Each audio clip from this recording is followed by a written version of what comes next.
Let's be very clear about something right now. The fact that other people couldn't see what you saw does not mean what you saw wasn't real.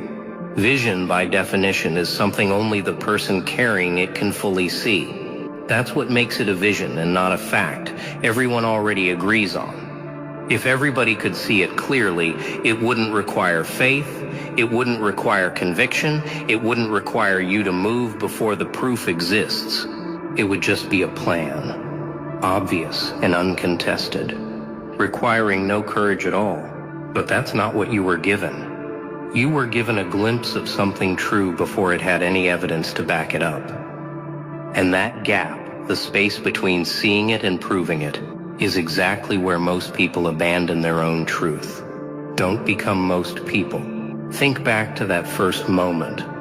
Not the version of it that's been reshaped by weeks of doubt and other people's opinions. The actual moment, the raw one, before anyone else got their hands on it. What did it feel like? It felt clean. It felt certain.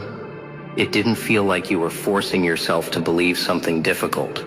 It felt like recognition, like remembering something you'd always known rather than inventing something new.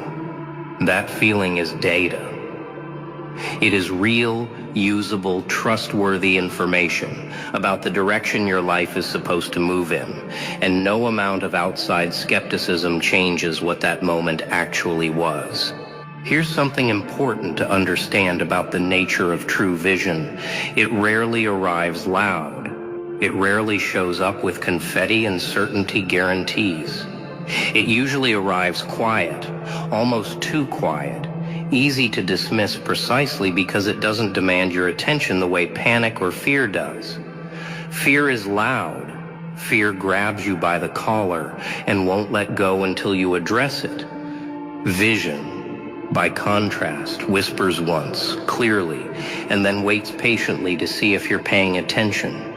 If you weren't listening closely in that first moment, it would have been easy to miss entirely.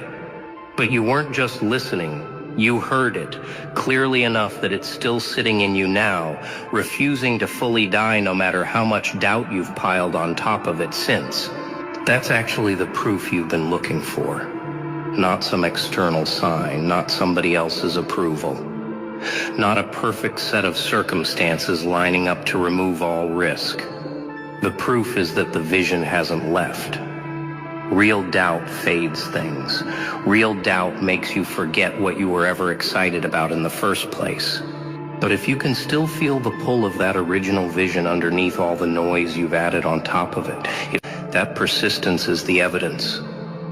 Fake dreams die under pressure. True vision just gets quieter, not gone, waiting for you to stop drowning it out.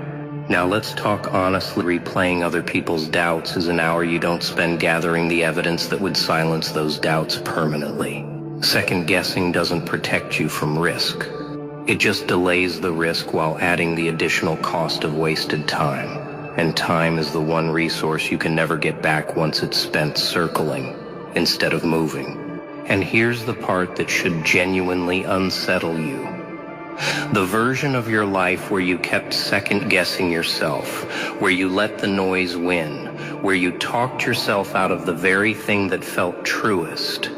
That version doesn't disappear just because you avoided the risk of trying.